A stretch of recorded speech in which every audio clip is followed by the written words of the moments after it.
आदित्य जो सदा से है, आदि से है, आदित्य जिसको जानते हैं सदा से,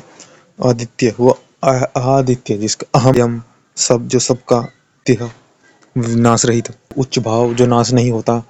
अखिलेन सहसा सबका मान, अखिल विश्व का सबका एक भाव उच्च भाव हमें करना होता है, पूरे विश्व को सब हर व्यक्ति को सब विद्वान व्यक्ति को ऊंचा जाना है। अखिलेन सहसा बलेन सह, एक साथ मिलकर के बलेन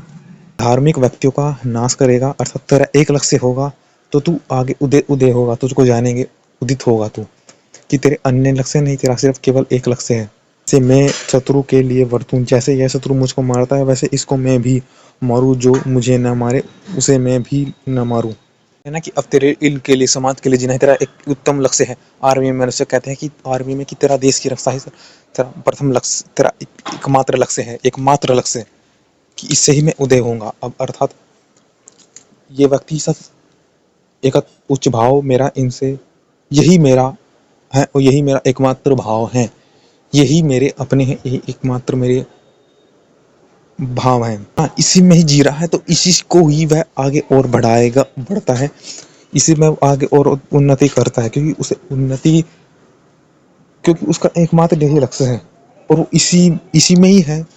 इससे भिन्न कुछ कार्य करता नहीं, तो इसमें ही तो उन्नति कर रहा होगा। जो भिन्न भिन्न इससे अपने लक्ष्य से हट जाते हैं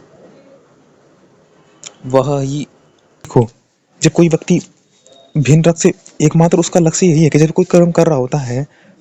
तो कुछ फल उसको मिलता ही है, प्राप्त कर रहा होता है। तो जब किसी का लक्ष्य है ही कि मेरा तो उतना बड़ा लक्ष्य अपना बना लिया कि मेरा तो इन सब से भिन्न कोई लक्ष्य है नहीं, तो उस लक्ष्य में ही वो जहाँ भी है वो अनुभव कर रहा होगा, तो उस आगे बढ़ रहा होगा ना, उसमें उन्नति कर रहा होगा। वो जब अपने एकमात्र उसका उस अपने लक्ष्य से हटेगा नहीं तो अपने लक्ष्य से भटकेगा नहीं। कर्म ही इतना बड़ा व्यापक है, उसका कर्म ही एकमात्र है, तो वो अपने लक्ष्य से भटकेगा नहीं तो उस अपने लक्ष्य में कर रहा होगा। जब हट नहीं रहा तो निरंतर कर रहा है तो निरंतर उन्नति होगा ना, क्योंकि इसका लक्ष्य अन्य व्यक्तियों के भिन्न भिन्न मार्ग हो, परंतु उसके मार्ग वही है, उसका मार्ग उन व्यक्तियों तक है, अन्य व्यक्ति का स्वयं तक मार्ग हो, सबका अपने लिए स्वार्थ हो, परंतु वह निस्वार्थ भाव से, उसका भाव निस्वार्थ ही है। हमारा स्वार्थ भाव बदलता रहता है, वो स्वार्थ स्वयं के अनुकूल चलता है, पर जो निस्वार्थ है उसमें तो कोई परिवर्तित है ही नहीं, उसमें तो कोई परिवर्तन है ही नहीं, उसमें तो कोई परिवर्तन है ही नहीं। वो निस्वार्थ भाव व्यक्तियों से अनुकूल है, उनसे उनके कल्याण हेतु तो उसका निस्वार्थ उसी में ही एकमात्र लक्ष्य उसी में चलता रहेगा, उसी से उन्नति कर रहा होगा, व्यक्ति उन्नति करता रहता है। उस धार्मिक मनुष्य को हानि पहुंचाता है, उसको मार जाता है, उनकी रक्षा करता है, अपने भाव उन्नति करता है, उनको श्रेष्ठ कल्याण मार्ग दिखलाता है, क्योंकि उसका एकमात्र लक्ष्य वही है, जो एकमात्र लक्ष्य होगा। मनुष्य को उचित है कि अनंत बल से युक्त परमेश्वर के बल से निमित्त प्राण और बिजली के दृष्टांत से वर्त के, प्राण और बिजली के एकमात्र लक्ष्य वही हो कि अपने मार्ग से डिगे नहीं, क्योंकि अपने मार्ग से नहीं डिगे, निस्वार्थ भाव से बड़ा लक्ष्य तय किया तो व्यक्ति निरंतर उसी में ही रहेगा, कर्म कर रहा होगा, क्योंकि अपने मार्ग से हटा ही नहीं तो निरंतर उसमें ही कर्म कर रहा होगा। स्वार्थ भाव परिवर्तित नहीं होता, निस्वार्थ व्यक्ति सत्पुरुष है, धार्मिक मनुष्य है, वह धार्मिक मनुष्यों के साथ धार्मिक व्यवहार करता है, शत्रु के साथ शत्रु को दूर करता चला जाता है। तो ऐसे व्यक्तियों से, निस्वार्थ व्यक्ति से मित्रता करें, सब प्रजाओं का पालन यथावत क्या करे, अनंत बल निस्वार्थ व्यक्ति बड़ा व्यापक जिसका लक्ष्य होता है एक, मनुष्य किस प्रकार प्रजा का पालन करे। उद्गाद्यमादित्यो विश्वेन सहसा सह दुष्यन्त